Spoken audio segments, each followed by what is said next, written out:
हम आप आज आपके अपने लेक्चर में हम दूसरा यूनिट कंटिन्यू कर रहे हैं।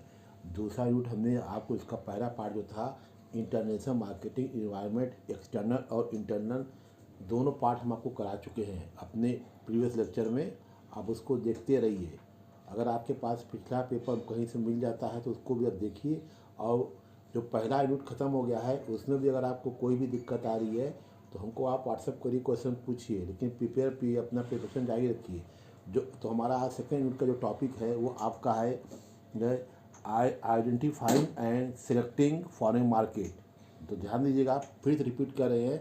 यूनिट सेकंड का जो आपका पार्ट है जो आज हम अब आपको समझाएंगे अपने लेक्चर के द्वारा, वो आपका वो टॉपिक है identifying and selecting foreign market. मतलब तो जो मतलब जैसे कोई भी बिजनेसमैन है या कोई भी इंडस्ट्री या कोई भी कंपनी या बिजनेसमैन या इंटरप्रेन्योर जो है अगर जाता है किसी फॉरेन कंट्री में अपना बिजनेस करने के लिए, तो वो कैसे कोई किस मार्केट में, जापान में उसको बिजनेस करना है कि चाइना में करना है कि थाईलैंड में करना है कि अमेरिका में करना है, कहाँ करना है, वो कैसे वो मार्केट वो चॉइस करता है, उसका सिलेक्शन का प्रोसीजर क्या है, इसके बारे में आपको हम डिटेल में बताएंगे। हमारा लेक्चर इंग्लिश हिंदी दोनों में रहेगा, ठीक है। तो पहले समझिए the idea behind foreign market selecting to the identifying and shortlist foreign market which offer opportunity for sale. There are more than 20 countries in the world. It is not possible for any exporter to do business in all the countries. Proper selection can help in the avoiding the obviously impossible country and eliminating the less likely ones. There may be markets which are not profitable and hence not worth the trouble. They may be market which are very risky due to political, economic और other reason। देखिए बिल्कुल सही कहा है कि हमारा इस समय जो है लगभग 200 कंट्री जो हैं, कोई भी बिजनेसमैन है वो 200 कंट्री में तो अपना बिजनेस करेगा नहीं, इसके संभव नहीं है। तो वो ऐसा मार्केट चाहेगा जहाँ पर उसको सारी सुविधाएं हो, वहाँ पे किसी तरह का पॉलिटिकल या इकोनॉमिक्स या अदर कोई क्राइसिस ना हो, ठीक है, कोई रिस्क वहाँ पे ना हो। जैसे दिखाया जाता है तमाम ऐसी कंट्री होती हैं जहाँ पे देखा जाए स्टेबल गवर्नमेंट नहीं होती है, वहाँ पे अक्सर देखती हूँ कि वार चलते रहते हैं, आपस में लड़ाई झगड़ा तो होता रहता है।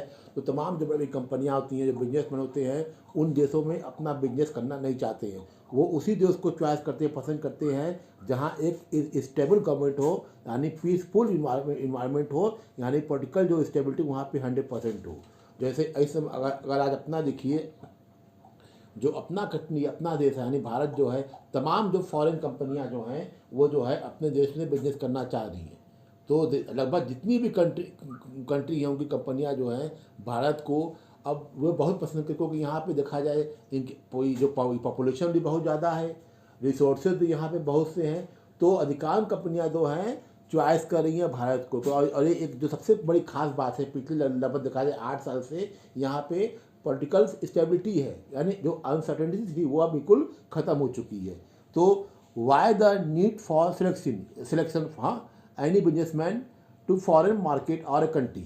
तो अगर हम बात करते हैं कि how to select a foreign market, step और प्रोसीजर्स, कैसे हमको फॉरेन मार्केट को सिलेक्ट करना है, क्या प्रोसीजर हो सकता है या कौन कौन से कदम हमको उठाने पड़ते हैं। अब सुनिए, selection of foreign market is based on through evaluation of different market which reference to certain well defined criteria in the light of company resources and objective. Market research therefore become a necessity to obtain the data required the evaluation to the market। बिल्कुल सही कह रहे हैं कि कोई भी company जो है, आप समझिए कि ऐसे ही नहीं अपने देश में या बनारस में आके आपने देखा तमाम जो फॉरेन कंपनी का जो शोरूम खुल रहा है वो तुरंत नहीं, वो पूरा रिसर्च करती है उस किस एरिया में उसको बिजनेस करना है, वो अपने एक्सपर्ट भेजती है। हाँ, वो टाइम लेती है कि बनारस में किस जगह जो है उसका बिजनेस है, उसका ऑफिस सेट होगा। तो 5-6 महीने का टाइम लगता है। वो उसके एक्सपर्ट आते हैं, उस एरिया को पूरा इवोल्यूट करते हैं, बनारस के इन्वायरमेंट देखते हैं, ट्रैफिक व्यवस्था देखते हैं, सारी चीज़ करने के बाद वो तय करते हैं कि यहाँ हमारा जो है बनारस का सिगरा जो है जो स्पॉट प्लेस है वो परफेक्ट रहेगा, ये ठीक है। अब उसके बावजूद भी सबके लिए ये ठीक है, लेकिन हम लोग हैं जो न्यू कमर होते हैं या स्टूडेंट हैं या जो जानने वाले हैं कि कौन कौन से स्टेप होते हैं, तो अब इसको समझिए। Following step are taken foreign market selection. कौन कौन से स्टेप जो होते हैं फॉरेन मार्केट में सिलेक्शन के लिए एक बिजनेसमैन को उठाने होते हैं, वो आपके निम्नलिखित हो सकते हैं। पहला ये भी ये बता रहे हैं, defining objective. The first step in selecting a foreign market is to know why are we entering foreign market. हाँ, पहला स्टेप क्या है, क्यों हम फॉरेन मार्केट में एंट्री करना चाहते हैं, उसका क्या रीज़न है। ठीक है, it is to expansion. Is it for expansion? Is it find outlet to market separate capacity? Is it to find market for goods we are not able to sell in home country? और is it to take advantage of export subsidy etcetera. बिल्कुल सही कहा कि क्या क्या अपने हम business को एक्सपेंशन के लिए फॉरेन में एंट्री करना चाहते हैं, या अपना कोई आउटलेट खोलना चाहते हैं, या हमारा जो गुड्स है अपने अपने कंट्री में नहीं बिक पा रहा है, उसको फॉरेन में जगह चाहिए। तमाम तरह के ये रीज़न होते हैं। हाँ, उनमें से हाँ, क्या हमारा ऑब्जेक्टिव है। पहले देखिए, अगर हमारा ऑब्जेक्टिव बिल्कुल क्लियर रहेगा, क्यों हम फॉरेन मार्केट में मेरी एंट्री है, क्या मेरा ऑब्जेक्ट है, ऑब्जेक्ट क्लियर है, तो ये बिल्कुल तय है कि हम कोई न कोई जो है अपने मन का जो है फॉरेन मार्केट जो है ढूंढ निकालते हैं। We can divide foreign market analysis into two parts, preliminary और general analysis, and second special और स्पेसिफिक एनालिसिस। ठीक है, step involve in selection foreign market में कौन कौन से स्टेप इन्वॉल्व होते हैं। जो पहला हमारा क्या है, प्रिलिमिनरी और जनरल एनालिसिस। ठीक है, इसमें हम देखेंगे, पहला है जोग्राफिकल लोकेशंस, दूसरा आपका है ports and transport facilities, third है कम्युनिकेशन फैसिलिटीज़, फोर्थ है population and culture environment, next आपका है एजुकेशन ऑफ पीपुल, फिर नेक्स्ट आपका है standard of living and GNP, फिर नेक्स्ट आपका है बिजनेस ट्रेडिशन एंड रेगुलेशंस, फिर नेक्स्ट आपका है पॉलिटिकल फैक्टर्स, नेक्स्ट है exchange rate and currency stability, फिर नेक्स्ट है ब्यूरोक्रेसी एंड प्रोसीजर्स, फिर नेक्स्ट आपका है use as foreign market hub. ठीक है, अब इसको हम वन बाय वन आपको समझा रहे हैं, प्रिलिमिनरी और जनरल एनालिसिस। ठीक है, हाँ, after we have known our objective to international market, the next step to conduct a preliminary screening of the foreign market. The object of preliminary analysis is to be invent the market which offer no or little opportunity, do not merit considered at the very outset. The criteria is for preliminary or general analysis may vary from product to product, but the main factor to be considered. देखिए, इसका main हमारा क्या है, preliminary और general analysis का object क्या है कि हमको उस मार्केट की जो अपनी जो प्रॉब्लम है उसको इन्वेट करना है, कैसे जो है उसको हम सॉल्व करेंगे। ठीक है, तो अब इसको वन बाय वन समझिए कि प्रिलिमिनरी और जनरल एनालिसिस के पहला पॉइंट आपका दिया हुआ है जोग्राफिकल लोकेशंस। जोग्राफिकल लोकेशन किस टाइप का है कुछ समझिए। An exporter has to know the geographical location of the country where he is going to export his goods. Geographical location means in which part of the global is that country located, with which country it shares its boundaries, is there any coast, what is the position of rivers, mountains, planets. Geographical location will also determine its climates, whether it is a cold or hot, or some country may be difficult to reach except by the air transport because of the location in desert etcetera. बिल्कुल सही बोल रहे हैं। अगर हम बात करते हैं जियोग्राफिकल लोकेशन की, तो हर बिजनेसमैन, हर कंट्री, हर एक्सपोर्टर यही चाहेगा कि हम जिस देश के साथ बिजनेस करना चाहते हैं उसकी वास्तव में जियोग्राफिकल लोकेशन किस टाइप की है, वो उसका हमारा मान लीजिए जैसे हम कोई नेपाल या चाइना जो है भारत के साथ बिजनेस करना चाहता है, या भारत जो है चाइना के साथ बिजनेस करना चाहता है, या यहाँ कोई इंडस्ट्रिस्ट है या कोई बिजनेसमैन, तो वो देखिएगा कि भारत के आसपास जो कंट्री हैं वो कौन कौन सी है, हमारी बाउंड्री किसके साथ सटी हुई है, पाकिस्तान, चाइना, बर्मा, लंका, बांग्लादेश, और वहाँ की हालत कैसे है। हाँ, वहाँ पे पोर्ट्स वगैरह बंदरगाह वगैरह हैं कि नहीं, रिवर है, और वेदर कैसा है, बहुत ठंडा है कि बहुत ज़्यादा आपको गर्म है, या पूरा पूरा सूखा रेगिस्तान है।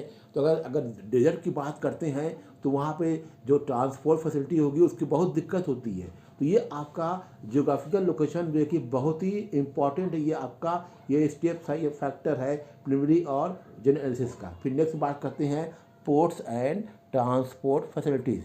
An exporter will be interested in knowing as to know how many ports are there in the country of imports, where are the facilities of unloading, what is the capacity of the ports. In some cases shipping cost may be too high, airship repairing facilities available there, what is the position of the internal transport, what are the modes of internal transport, what is their speed and frequency, how much is the cost, does the ports come under the free trade। सही बात है। अगर हम बात करते हैं port and transport facility तो मान लीजिए तो हर बिजनेसमैन जो है, हर जो आपका जो कंट्री है देखना चाहती है कि उस देश में क्या पोर्ट और ट्रांसपोर्ट फैसिलिटी कि वहाँ पे किस टाइप की है, ठीक है, वहाँ पे जो अब एडवांस्ड ये कम्युनिकेशन है कि नहीं है, ठीक है, आपका देखा जाए और उसका कॉस्ट क्या है। फिर भी बात करते हैं जो इंटरनल ट्रांसपोर्ट है वो किस टाइप का है, ठीक है, और उसकी स्पीड और फ्रीक्वेंसी किस टाइप की है, हाँ, या क्या वो फ्री ट्रेड के अंदर ये अंतर्गत आता है कि नहीं आता है। यहाँ आपको बता दें फ्री ट्रेड का मतलब होता है कि किसी प्रकार का कोई टैक्स होगा तो उनको हमको नहीं देना पड़ेगा। ये सारी चीज़ जो है एक एक्सपोर्टर जो है यहाँ वो देखता है पोर्ट एंड ट्रांसपोर्ट फैसिलिटीज़ के रूप में, ठीक। अगर उस जिस देश में वो बिजनेस करना चाहता है वास्तव में यहाँ वहाँ पे ये सारी सुविधाएं है कि नहीं है। फिर नेक्स्ट हमारा पॉइंट है आपका प्रिलिमिनरी और जनरल एनालिसिस में आपका population and culture environment. What is the population of the importing country, higher the population bigger will be the market, how much is there urban and how much is the rural population, how many big cities are there, what is the religion habits, customs and tradition of the people, what are their prejudices about foreign and foreign countries। अब सही बात करें अगर population and culture की बात करते हैं तो उस देश की पॉपुलेशन कितनी है, क्या ह्यूज पॉपुलेशन वो कंट्री है, तो वहाँ पे अर्बन और रूरल के वो कितने आपके देखा जाए वो कितने पॉपुलेशन है, ठीक है, और कितनी वहाँ की बिग सिटी है, ठीक है, वहाँ का धर्म कैसा है, हैबिट कैसा है, कहीं कस्टमर कैसा है, कल्चर कैसा है, ये सारी चीज़ जो है एक जो एक्सपोर्टर या जो है ये इम्पोर्टर जो है वो देखता है कि इनका जो पॉपुलेशन और कल्चर इन्वायरमेंट उस टाइप का कैसा है।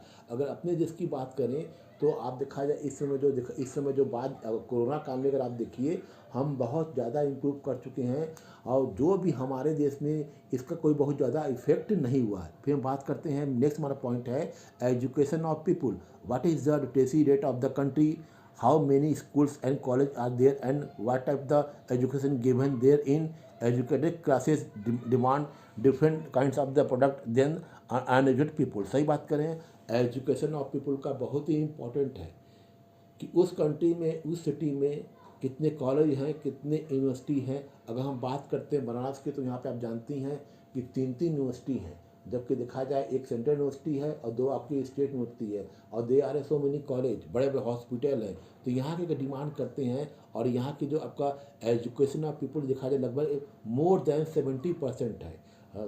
तो लखनऊ की बात करें, कानपुर की बात करें, उसे और आपके जो स्टेट हैं राजस्थान हुए, महाराष्ट्र हुए, ये बंगाल हुए, आपके ये मध्य प्रदेश हुए, जो हाँ केरला हुए, बहुत ज़्यादा वहाँ पर जो हैं एजुकेटेड पीपल मिल जाएंगे। तो ये भी एक बहुत बड़ा इम्पैक्ट करता है उस कंट्री के लिए कि अगर इस टाइप के लोग वहाँ पे हैं तो कोई भी कंट्री या कोई भी एक्सपोर्टर या जो इम्पोर्टर है उस देश में आके बहुत आसानी से वो बिजनेस कर सकता है। हाँ राइट। फिर standard of living and GNP, the gross national product with in bracket में GNP and its rate of growth, the per capita income as also the standard of living of that country population play an important role in the determine the consumption capacity and pattern that sell possibility in that country. If the people are wealthy, they will be able to buy imported product. It is has also to be seen how much money people spend on different items. ये भी आप सही कह रहे हैं कि standard of living ये एक बहुत बड़ा फैक्टर है कि हमारी कैपेसिटी किस टाइप की है। कि हाँ, अगर मान लीजिए कि रिच पीपुल हैं, जो है अगर जीएनपी है या उनके पर ये कैपिटल इनकम हाई है, तो हम महंगे से महंगे जो प्रोडक्ट जो है वो परचेज कर सकते हैं। ठीक है, कैपेसिटी है और उनको जो है कोई भी जो है स्टैंडर्ड प्रोडक्ट खरीदने में उनको कोई भी प्रॉब्लम या कोई भी उनको दिक्कत नहीं होगी। फिर नेक्स्ट बात करते हैं business traditions and regulations. It has to seen और as to what are the ethical standards of the business dealing these. Do businessmen honor their commitment? What channel of the distribution are available there? Are they efficient? It is possible to display good to the export in the fairs and exhibition. बिल्कुल सही कहा। Business tradition and regulation, क्या जो businessman हैं वास्तव में वो fair हैं, वो हॉनेस्टली काम करते हैं, उनका जो है चेन डिस्ट्रीब्यूशन किस टाइप का है, क्या वो समय समय पे आपका देखा जाए एग्जीबिशन और ये वो एग्जीबिशन और उसका वो एग्जीबिशन द्वारा गुड्स का डिस्प्ले करते हैं, यानी कहीं कहीं मेले में या प्रदर्शनी के द्वारा वो गुड्स को वो शो करते हैं कि नहीं करते हैं। क्या इस टाइप का उनका ट्रेडिशन है, यानी एडवांस टाइप का जो है उनका जो इस समय जो चलता है कि आप फेयर लगा हुआ है। कभी आपने नाम सुना होगा, दिल्ली में जो है इंटरनेशनल ट्रेड फेयर लगता है, नवंबर में हर साल लगता है। तो ये बहुत बड़ा इम्पैक्ट है। फिर नेक्स्ट बात करते हैं political factors. character of the political system of the country, capitalism or communication or dictatorships, including the behavior and the policies of the ruling and opposition parties and political stability are very important determinant of the market selection. The influence monetary stability and international trade policy. It is easy to export to friendly countries, especially if there is any trade agreement with that country. बिल्कुल सही कह रहे हैं। जो political factors होते हैं, अगर अपने देश में पॉलिटिकल स्टेबिलिटी है तो कोई भी कंट्री है कहीं कितने दूर का बात, जैसे हम बात करते हैं यूरोपियन यूनियन की, तो इस समय जो अपने देश का जो पॉलिटिकल स्टेबिलिटी है वो बहुत ही अच्छा है। जब से एक पार्टी की गवर्नमेंट आई है तो देखा जाए हमारे यहाँ जो एक्सपोर्ट का रेट जो है देखा जाए वो बहुत ज़्यादा ग्रो कर गया है। जीएनपी देखा जाए, हमारा जो हमारा भी समझ है फॉरेन का जो आपका रिजर्व कोर्स है वो भी बहुत ज़्यादा बढ़ गया है। वो क्यों है? वो पॉलिटिकल फैक्टर में मेन आपका क्या है? Political stability. अगर एक पार्टी की गवर्नमेंट है वो 5 साल कंटिन्यू कर गई और उसके बाद भी फिर वो चुनाव जीत कर आ जाती है, तो इससे बड़ा वो अपने देश में जो है डेवलपमेंट की बाढ़ लगा सकता है, जो है इस समय हम आप देख रहे हैं। फिर नेक्स्ट आपका है exchange rate and currency stability. It has to be seen as to what is the rate of the exchange of currency of the importing country and the home country. It is if the currency of the direct country is stable in the relation in US dollar or there violent fluctuation in the exchange rate, acute shortage of foreign exchange in the country of import may create problem for the export in the getting payment. सही बात करते हैं exchange rate and currency stability. अगर stability है अगर तो समझ जाइए कि उसमें क्या होगा कि अगर exchange rate and currency stability अगर परफेक्ट है, फॉरेन रिजर्व भी हमारा परफेक्ट है, तो अगर बिजनेस हम डॉलर में कर रहे हैं या आपका यूरो में कर रहे हैं तो हमें कोई दिक्कत नहीं है। अगर एक्सचेंज रेट की स्टेबिलिटी है, हाँ, रेट में बहुत ज़्यादा फ्लक्चुएशन नहीं हो रहा है, रुपए में बहुत ज़्यादा डाउन नहीं हो रहे हैं, तो हमें कोई दिक्कत नहीं है। अगर कोई दिक्कत आती है तब बाद में कोई प्रॉब्लम भी हो सकती है। लेकिन जो भी आपके जो एक्सपोर्टर होते हैं वो उसी कंट्री के साथ बिजनेस करना पसंद करते हैं जहाँ पर देखते हैं जो इसका एक्सचेंज रेट होता है वो स्टेबिलिटी होती है और मेन जो है पेमेंट का जो मोड होता है वो आपका डॉलर में होगा। फिर नेक्स्ट बात करते हैं bureaucracy and procedures. It is to be seen whether bureaucracy and the procedure of import are fair in the importing country or there is rampant corruption. जो हम बात करते हैं ब्यूरोक्रेसी किस टाइप की है, हमने कहा पहले आपको बता दिया कि अगर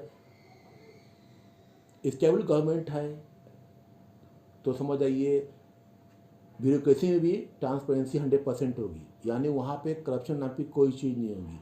और इस समय से आप सबसे बढ़िया क्या हो गया कि हर चीज़ क्या हो गया, डिजिटल हो गया है। हम कहीं भी बैठ के कोई भी काम कर सकते हैं, नेट के थ्रू हम पता कर सकते हैं कि कब वो हमारा गुड्स है कहाँ पहुंच रहा है, कितनी देर पहुंचेगा, पेमेंट हुआ कि नहीं हुआ, पेमेंट हमारे अकाउंट में कब आ रहा है। ये सारी चीज़ जो है अब देखा जाए ड्यू टू आपका देखा जाए ये आपका डिजिटल पेमेंट डिजिटल के द्वारा संभव है।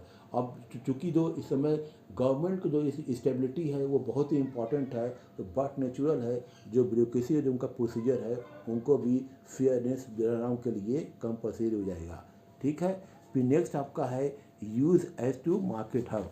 Sometimes the exporter are attached to a country because it can be used to be hub or enter other neighboring market of that area. For example, Singapore and hub to trade with the country of Southeast Asia and the Pacific. South Africa can be used to hub to reach the entire sub-Saharan Africa. अब देखिए हम यहाँ मतलब बात कर रहे हैं कि use as a market hub.